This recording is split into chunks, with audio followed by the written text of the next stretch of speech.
You'll never believe this episode. I want to play a new game. I'm going to pick a letter in the alphabet. Tell me the first word that comes to your mind. The letter is F. Are you eating regularly scheduled meals throughout the day? People are more stressed, more upset, more anxious, more depressed than ever, so they're using those things to cope with those emotions. You mentioned anxiety playing a part in this. 100%. How can we help people with that? How about if I have anxiety about going to the gym? How can we help with that? Exercising regularly in mild forms of anxiety and depression, exercise is one of the most effective acute interventions that we've seen. How can we manage the emotions around food in order to better manage our food environment? Because the food's not going anywhere. We're only getting more hyperpalatable foods, higher calorie foods, and I got to be honest, that was not the first F word that came to my mind. I'm glad you didn't use the other one. Glad you kept it clean. Bricks for the streets, Sesame.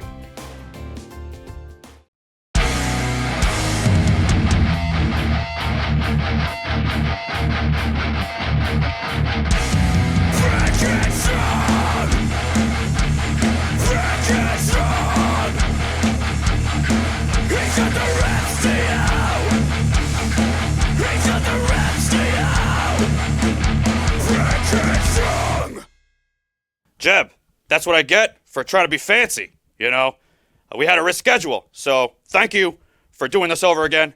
Thank you for being a double episode of Rep and Fitness. Welcome to the show. Thank you. I feel privileged. Yeah, as you know, but people at home don't know, I just tried going live on TikTok while we filmed this, but I don't know how to use a phone. I've learned this. I don't know why I tried, but here we are. But in your episode, the one that we filmed originally, I'll have to admit, a lot of the time I do these, my guest goes, Brick, this whole time, I thought you were AI.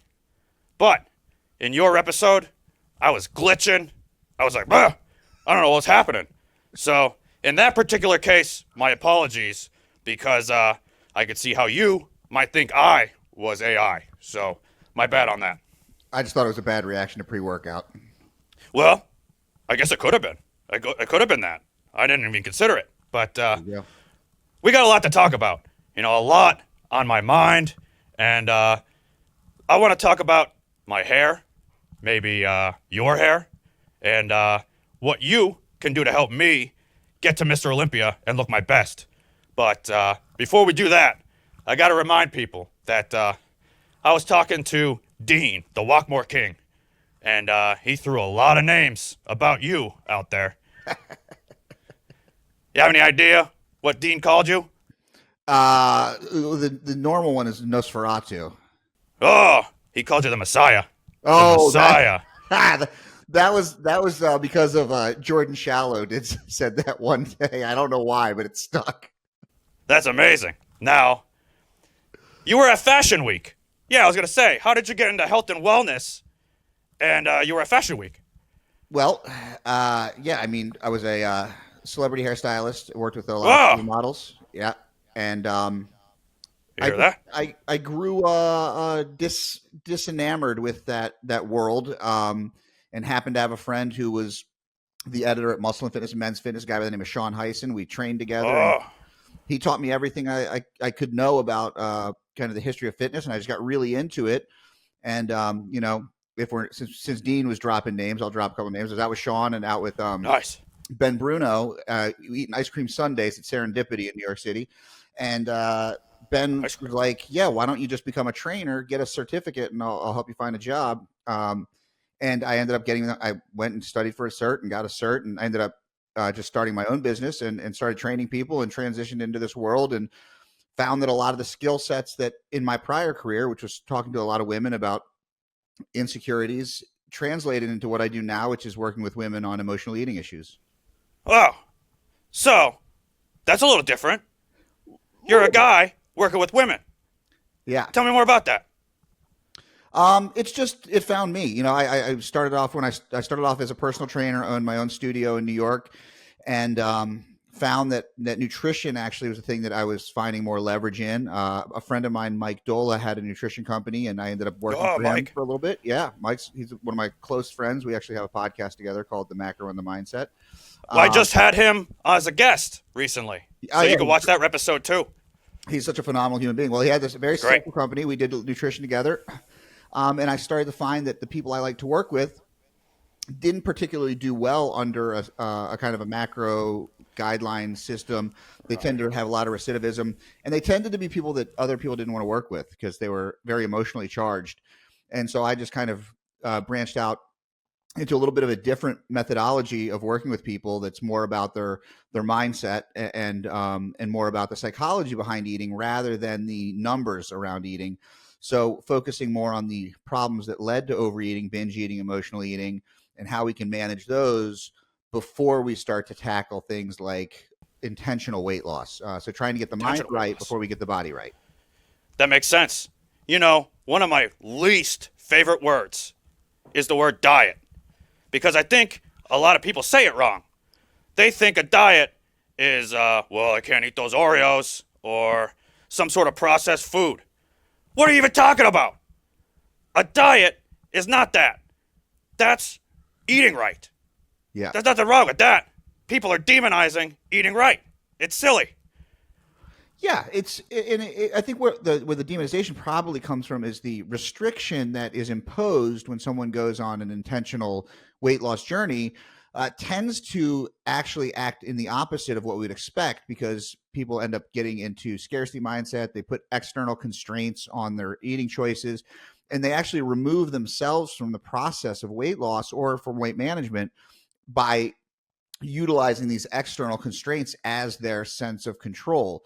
And so by helping to reunify the person with the action, they're able to better understand their actual eating cues, their hunger cues, and therefore make choices that align with their values. Because sometimes that means eating the cookies, sometimes it means not eating the cookie. And that's really what the crux of it is. It's, how can we manage the emotions around food in order to better manage our food environment? Because the food's not going anywhere. We're only getting more hyperpalatable foods, higher calorie foods, and people are more stressed, more upset, more anxious, more depressed than ever. So they're using those things to cope with those emotions. So how do you help people? How do you help them look past that? Well, we do a lot of things. We focus on understanding their core values, their strengths, what they can use personally of strengths. I use a couple of different screening tests from different psychological theories. I research a lot. I've done courses in IFS, which is internal family systems, and particularly in DBT, dialectical behavior therapy. So we work on a combination of kind of these more esoteric, intentional pieces, but then also a lot of skills-based stuff from DBT, which is an offshoot of cognitive behavioral therapy. Can you explain that word? Dialectical? No. The other one. Esoteric. Did I say it wrong? Esoteric? Esoteric. Yeah. That's the word. Yeah, what's that? Esoteric meaning kind of like out there, not concrete, more like isolated, like things that are not as easy to put your finger on. And when I talk about that, I talk more about your parts, your intentionality, your behaviors being a larger part of the person you are, rather than thinking of yourself as this monolithic personality. It's how we start to look at ourselves and our behaviors, not as good or bad, but just as protective. Now, there's probably people watching that think this conversation right now isn't about them, right? So, tell me, what are some common foods associated with emotional eating? That'll get them. Yeah, I mean, like the things that people use. Like, think about what you're going to sit down and eat when you're like feeling stressed out and tired after a long day in front of the TV. Like, what are the things? Chocolate. Yeah. I mean, I always go with Oreos because to me, like, Oreos is the ultimate. Because Oreos are the only thing I can think of really to me on this earth that no matter how many of them I eat, I could always eat more. Like, there's I hear you. Satiation. I call them reps. Reps. Those are reps. Yeah, I'm getting reps in on my Oreos. Yeah. I gotta tell you, I have a buddy of mine who's shredded. Like, this dude has a 6-pack constantly. Whoa. Jacked. He was one of the top strongmen in the country for years. And I'm blushing. I'm blushing. That's me. It's you. He eats a pack of Yeah. Oreos every night. Every single night, an entire box of Oreos. That's crazy. What's his name? It's Aaron Fondry. Aaron Fondry? Yeah. He's a legend. You keep those Oreos going, man. Good for you. Come on. You guys could get a sponsorship together.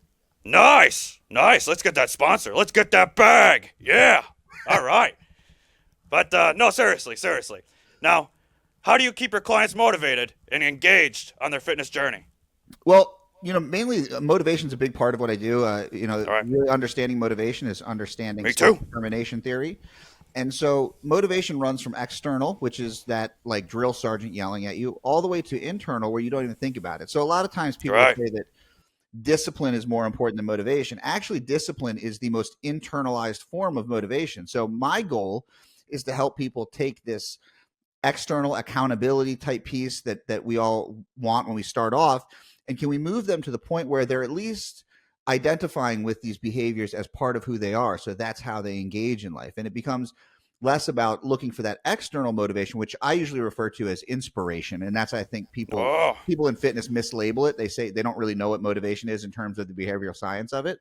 And so I call that inspiration, but rather moving that place where they're internally motivated, or what we might call disciplined, because it's just something that they do every day. It's like when people say you don't need to be disciplined to or you don't need motivation to brush your teeth. Well, you have all the motivation you need to, and that's because you don't want to be a social pariah and have terrible breath and no teeth. Yep. I got teeth. They're in there. Are they? But there they are. There we go. All right, good. Good to know. Yeah, I got them. Nice and white. I don't show them off much. I probably should smile for the camera more. Yeah. But ingratiate you to people. No. Yeah, I agree. I like what you're saying. Discipline, it's not something that you just have. You need to work towards it. Now, how does how you grow up impact that? Like, as an example, Brick is an only child, So I feel like the way I grew up was probably a lot different than somebody that has multiple siblings, and they might be more independent because they have to do it all themselves. Whereas me, maybe I was a little codependent, Is that playing a part?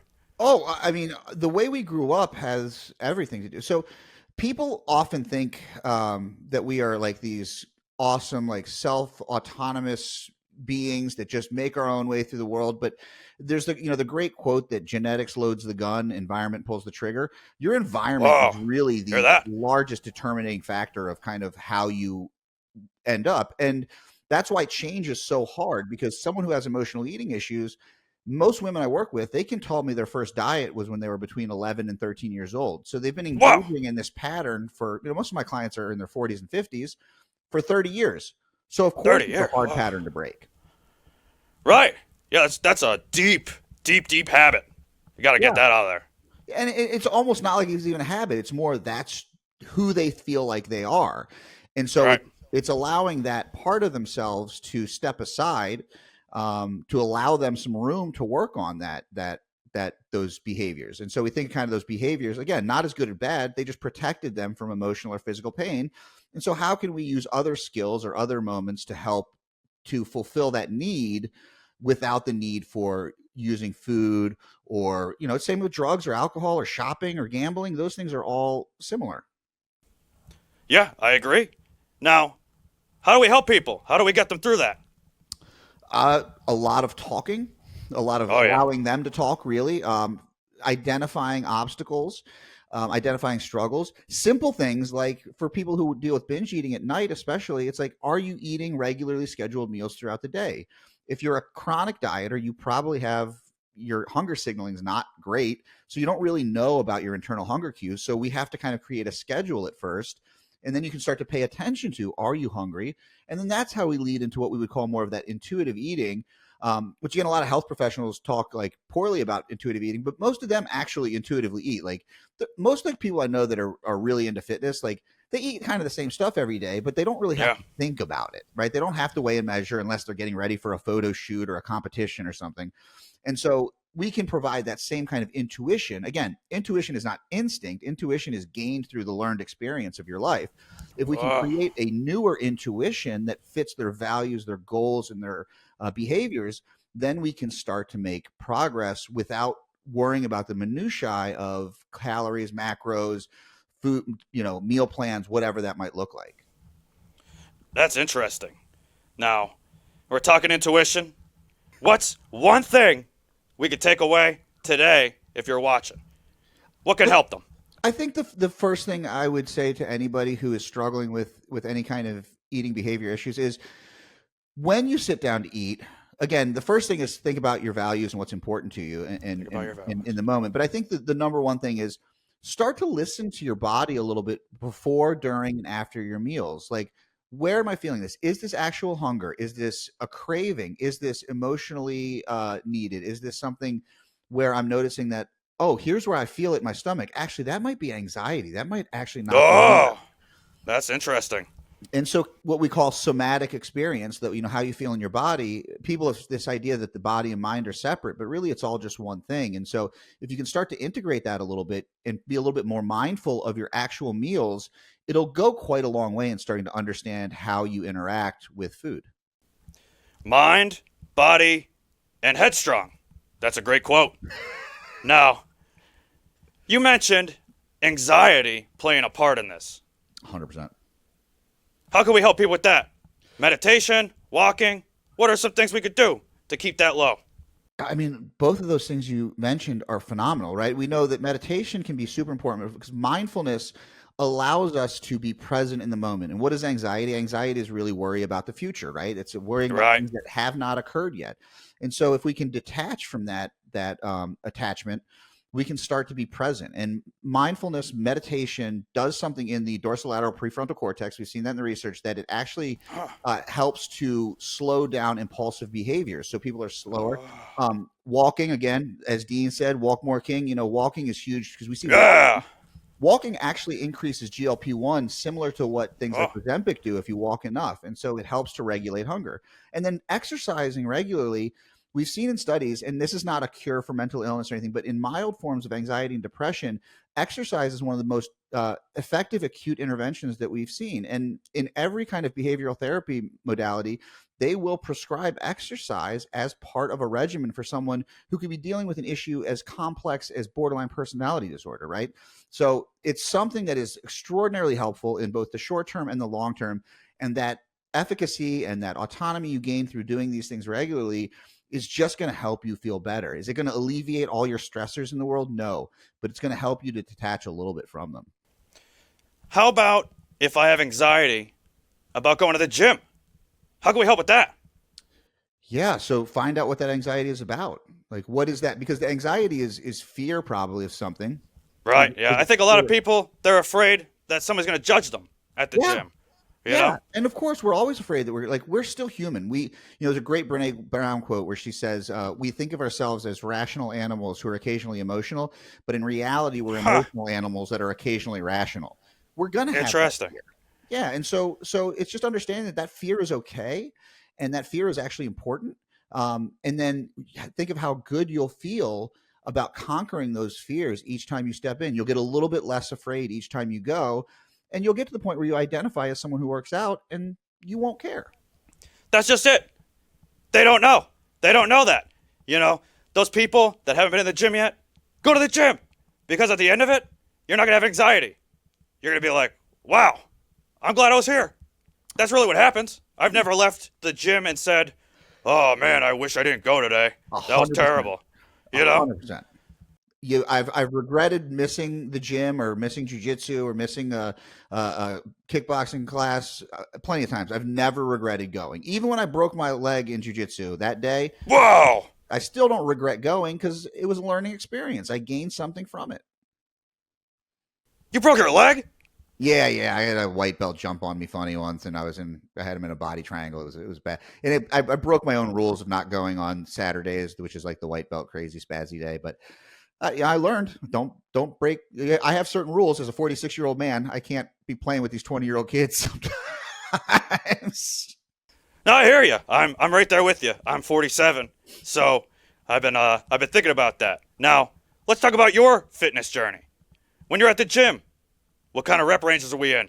I love reps. Let's talk about them. Well, my rep ranges are what my coach programs, and I've actually switched from traditional hypertrophy background to now more sports performance. So I'll Oh, have crazy how does that things. change? Yeah, well, because my main focus is jujitsu now, so it's really about like just like Nice.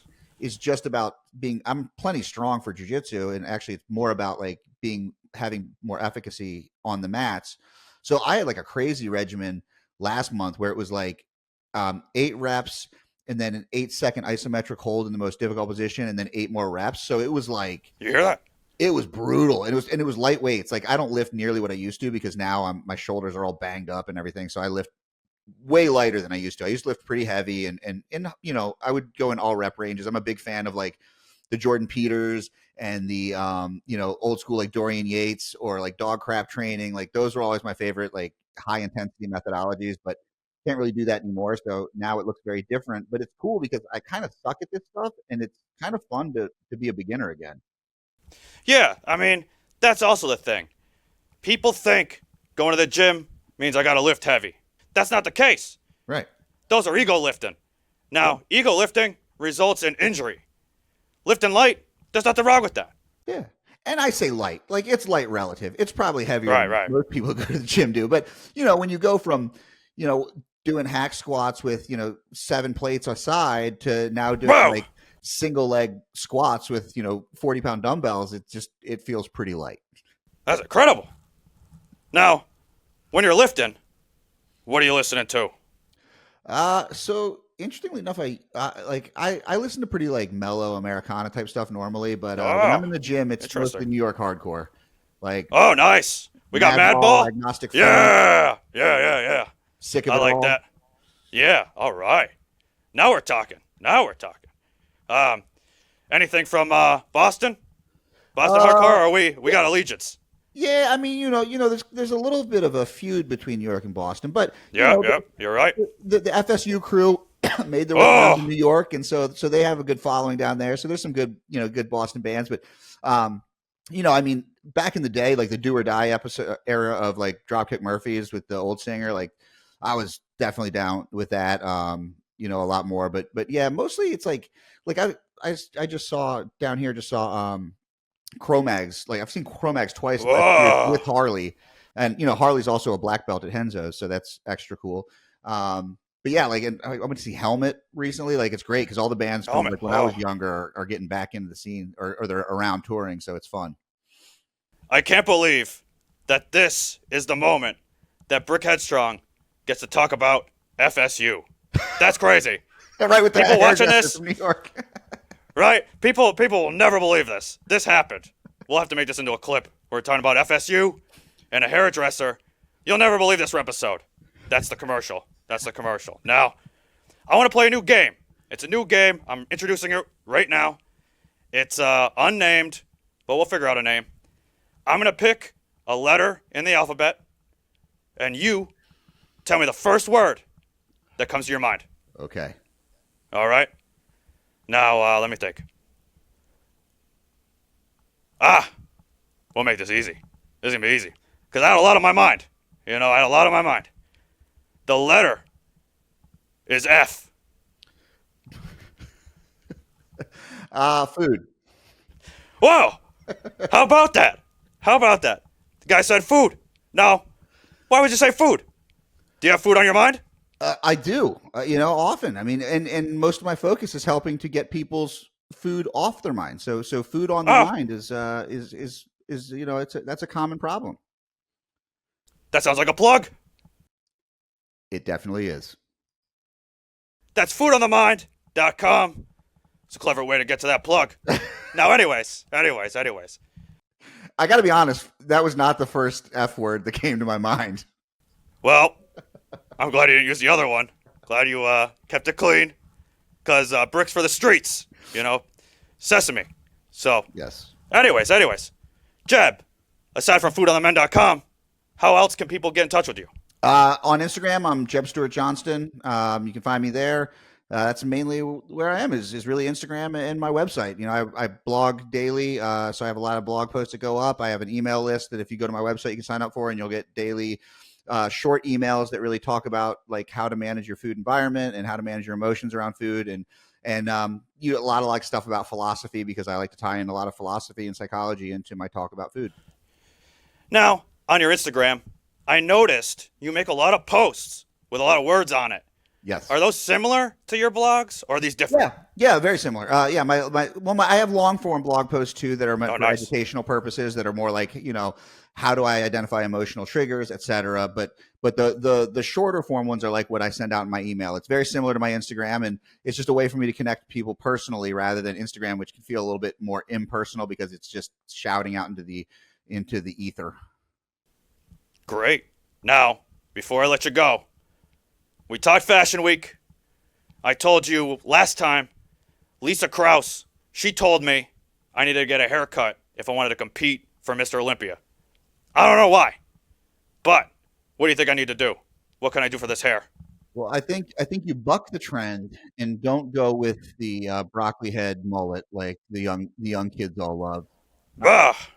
I mean, I think, nice cropped, maybe slicked back. You go the Chris Bumstead look with the mustache already in place. I think you got it. Maybe twirl this thing. Twirl it. Maybe twirl it out. Oh, yeah. Do you follow what's it? Classic Kissick.